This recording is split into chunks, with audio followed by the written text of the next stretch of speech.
Hey, this is Matt once again. Welcome back to another video. There's another paid request, this time from Jonathan Lindsey. Thank you so much for that. And for those interested in requesting pretty much any type of video or topic, reaction, review, re-review, randomness, out of the blueness, whatever it may be, feel free to send it either directly to my PayPal or join my Patreon. Both links are down below in the info box down below. This is for another episode of Batman, the animated series, and this time it is Paging the Crime Doctor. And sadly, I gotta say, I've really enjoyed the Batman cartoon and the request Jonathan Lindsey has sent. But there were a couple episodes that I would say over 90% of them have been pretty good. But there's a few exceptions. There's one like Batman in My Basement that was pretty lame. The ones with Poison Ivy as a central figure I wasn't really big on. And this was joined the list as one of my least favorite. There's not much to this episode. Like, this is a very forgettable, kind of lame, kind of boring episode. Because the gist of the plot is, you have this emergency vehicle, it gets shot up, bad guys steal this box, you find out it's a medical prototype, a laser, which I find funny that the medical prototype looks like a gun. Because, supposedly this is for removal to remove tumors, things of that nature. But yeah, it's funny that they literally have made it look like a gun. Can you imagine a doctor when he uses procedure, but he gets it like a gun? I mean, usually it'd be like maybe a hand like this, like, I don't know. Just the fact that it literally looks like a gun made it a bit funny to me.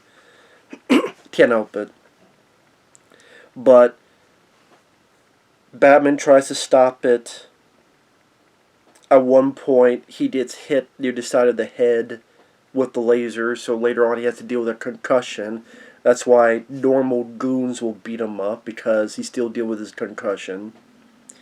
And our lead character is the Doctor, who is the brother of this crime boss, voiced by John Vernon. John Vernon, he was in Savage Streets, he was in that film saying the line, "Go fucking iceberg." He's been in a lot of other stuff. Killer Comes from Outer Space, National Lampoon's Animal House. Again, he's been a crime boss in quite a few episodes. And his brother, again, this is Doctor, and that's sort of our main focus. And I don't know, maybe it's because I was indifferent on the character. I don't recognize the voice actor. Pretty much he lost his medical license. He doesn't want to do this, but he does it anyway. John Vernon promises that he'll get his license. "I'll get your license back, brother."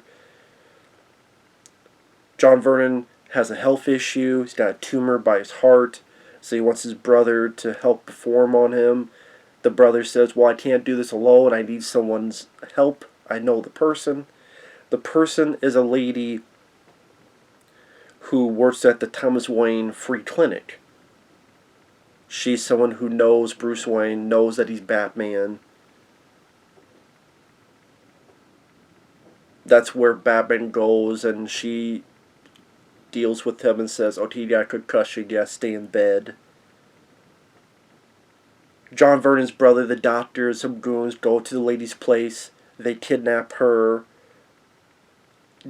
use the lady to help John Vernon. The bad guy's going to take care of the lady afterward, but the Doctor says, "Screw this, I'm going to help. I don't want to be a part of this. I'm not going to kill anyone." So he helps the lady. Batman gets there, and like the action scenes are not that memorable to me. Batman ties one bad guy up. I'm sitting there and I'm sincerely trying to think of the action scenes, and in the show they had like the Invisible Man episode. That's really stellar action sequences. Episodes when he dealt with the Joker, or even dealt with Clayface.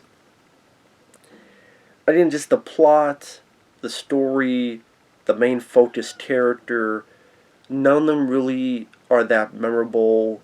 They're just very forgettable.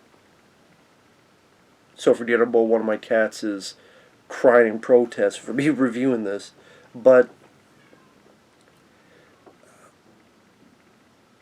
again, the doctor helps the lady. Batman ties one bad guy up. The doctor's trying to pull the lady up. The lady falls. Batman comes down, saves her. The doctor's in jail. Bruce Wayne comes in, says, hey, you know what? I'll help you out. I just want a deal. Doctor's like, I'm tired of making deals. And Bruce says, no, all I want is, you knew my father. Can you tell me about my father? They sit down, they talk, end of episode. I didn't even miss anything. And it's like 5 minutes in this video.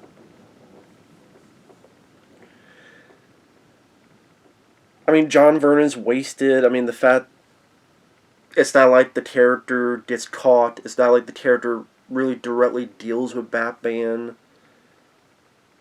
The goons, there's nothing to them. Again, Batman's having to have a hard time tackling goons because of this concussion angle.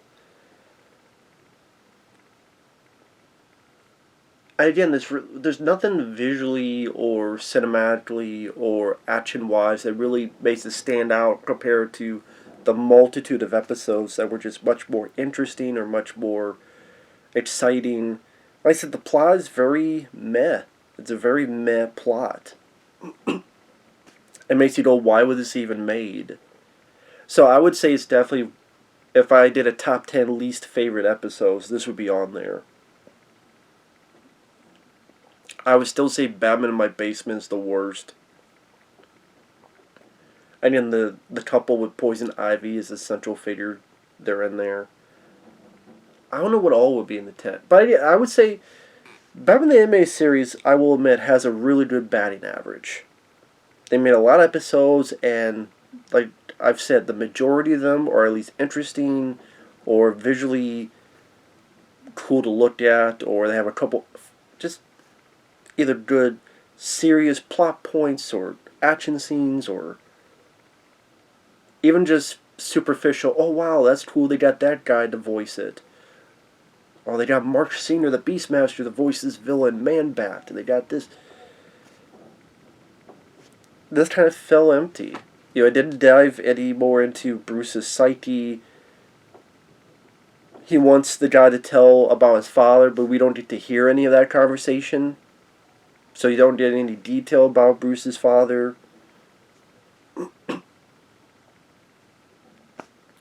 Again, there's really not much. It's not the first, second, or third episode I would recommend to go, hey, if you haven't seen the show, go watch this one. Nah, not really. It'd be one of the last choices. So, Paige and the Crime Doctor, very lackluster episode. It's not a raging rant, because it's still 20 minutes long, and it's still Batman. Kevin Conroy still does a great job voicing Batman, but it just left a lot to be desired. So with that said, thanks for watching. Take care. We'll see you guys later. Bye-bye.